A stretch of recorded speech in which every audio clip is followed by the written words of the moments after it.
Welcome to the Universal Drummer. I am Wade, and today we are going to talk about feathering the bass drum. So rather than me getting into the history of it at all, that discussion has been done a bunch and has been done by people with a lot more expertise than me. Again, I'm not really even a dedicated jazz player. I'm just here to practice this stuff with you. And so in the spirit of that, I am going to post a few videos. The first of which is from the legendary jazz educator John Riley. He literally wrote, from many people's perspective, the book on jazz and bebop called The Art of Bebop. He's played with a bunch of people over the years, and really there are few individuals out there who have had more just face-to-face interactions with the legends of this instrument. And so he brings a lot of expertise. The videos from the Art of Drumming channel, which is a great channel. John also has an instructional series on feathering the bass drum that I encourage you to check out. So go check that out, follow their page, come back, and then immediately go and check out the second link, which is Quincy Davis, whom I'm still kind of in disbelief that all of his material, that he is just making himself completely available on YouTube. Quincy Davis is an absolute monster of a jazz player, among a massive resume, which you should check out his website. Hell, I'll include his website as well. Same with John Riley. I can't even believe that the educational material that he's posting is free.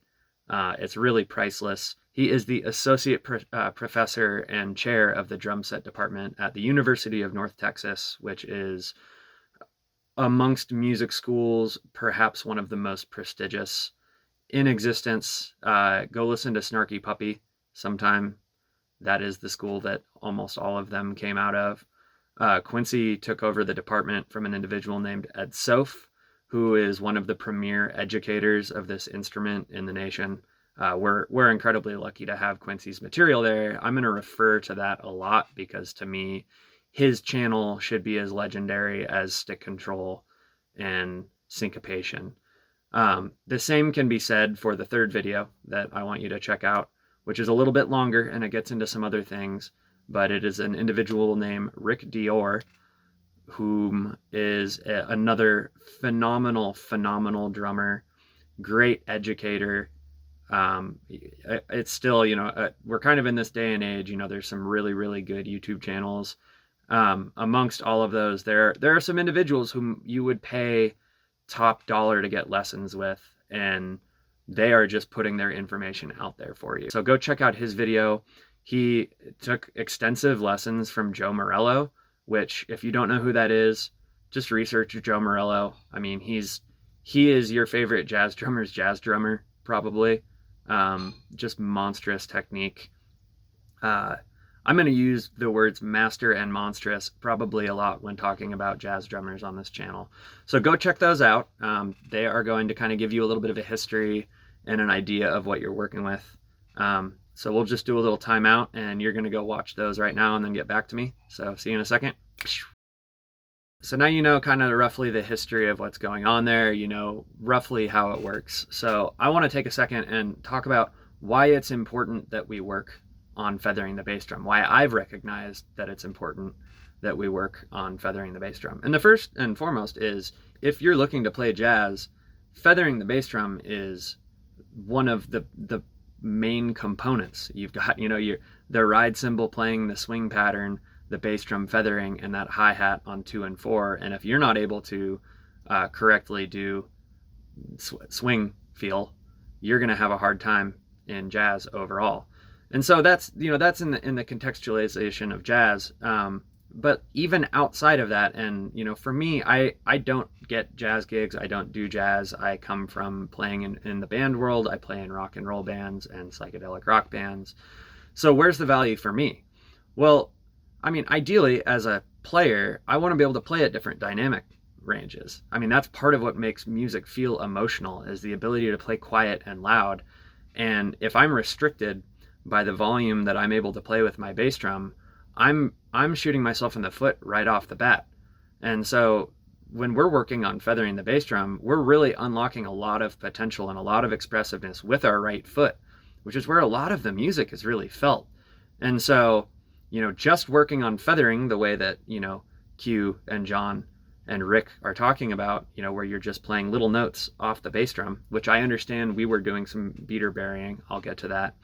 Just working on that alone, you're working on several really, really hard things and really putting your brain into overdrive, because unless you've done jazz, you've likely not played really, really quiet before, which is making you interact with your bass drum pedal and with your bass drum head in a way that you've never done before.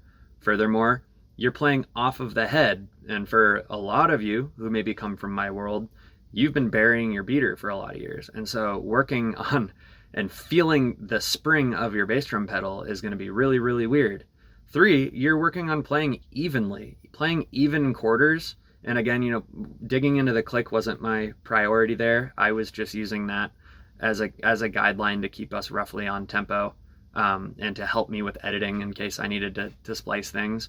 But playing evenly, putting an even amount of space in between 2 notes, and then another note, and then another note, so that it's not, 1 1,000, 2 1,000, 3 1,000, 4 1,000, 5 1,000, 6, and jumping around, but staying deadly even is obviously an important skill for a drummer. We are known as one of the primary timekeepers of a band, of any musical group.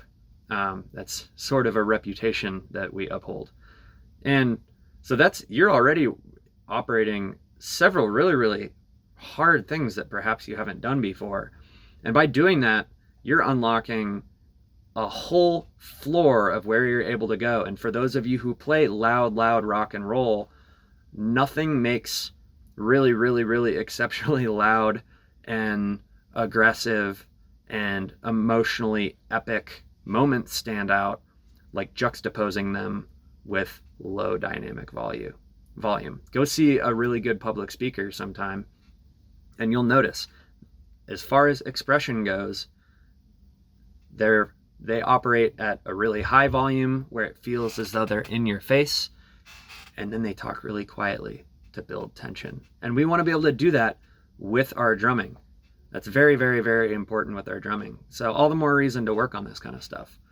As far as the exercises that I'm doing too, because I'm contextualizing it in order to be able to use that technique in my music.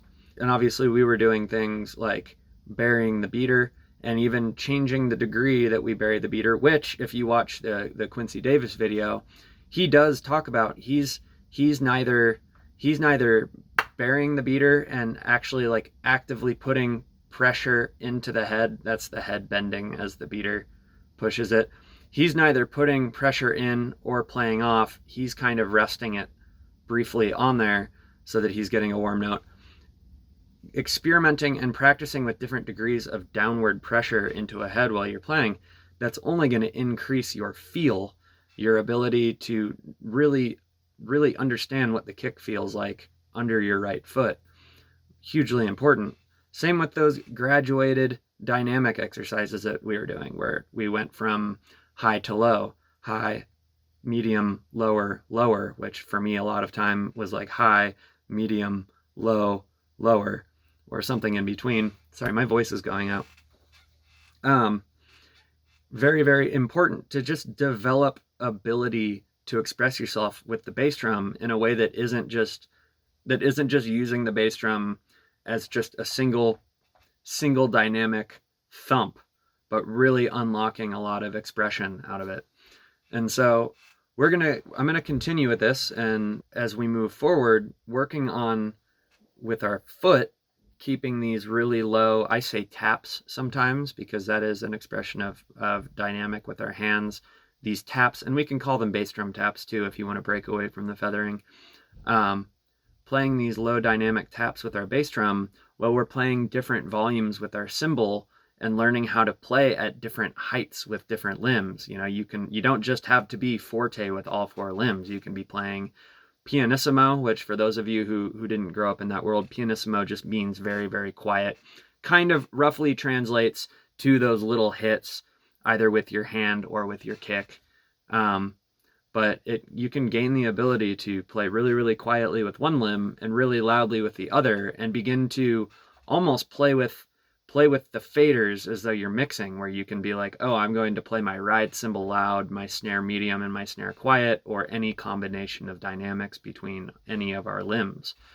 Very, very important to developing a very, very mature sound. Additionally, as John Riley was talking about, how he prioritizes when he's learning it, or when he's working with his students, that he prioritizes just evenness between the kick and the ride.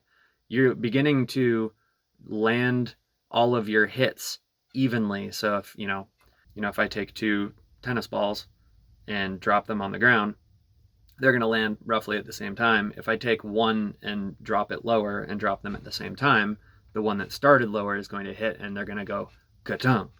And at a micro level, we're trying to avoid doing that with our right hand and our kick. And ideally, we want to be able to play all of our limbs at the same time. That's super important to being able to play drums, is the synchronization of our limbs. And so being able to just play quarters with the ride and the kick at the same time, very, very, very valuable to being able to play evenly as a drummer, and what makes you work well in an ensemble situation. So that's all the more reason to get into it, even if you don't see yourself being, a jazz player, a swing player, a bebop player. That being said, I encourage you, especially as you work on this as a skill, to listen to especially some of that swing and bebop stuff where they were doing quarter notes on the bass drum. And so obviously there is a ton of value to be derived from working on feathering, even if you're not a jazz player, even if you're not really even a jazz listener. So as we work on this bass drum stuff and on this evenness stuff, and as we move through this, go back and listen to early jazz. I mean, Sid Catlett, Papa Joe Jones, Gene Krupa, all of these absolutely monstrous players, Dave Tuff. Go and listen to these players and listen to how deadly even each of their hits are. I mean, it's borderline mechanical. In fact, if you have a favorite album or a favorite recording, I'd love it if it was video. Please drop it in the comments if you've got one from that area that displays evenness with the bass drum feathering.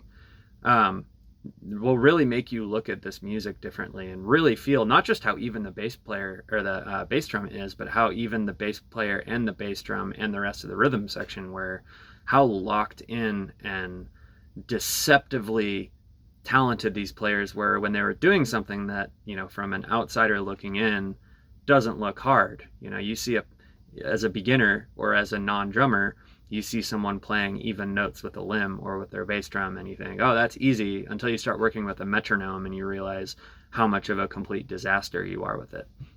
So I just wanted to give my 2 cents before we started moving forward. I also needed to brush up on a little bit of research on my end. So hopefully this was educational and entertaining. Again, this is the Universal Drummer. Please like and subscribe, and I will see you all next time.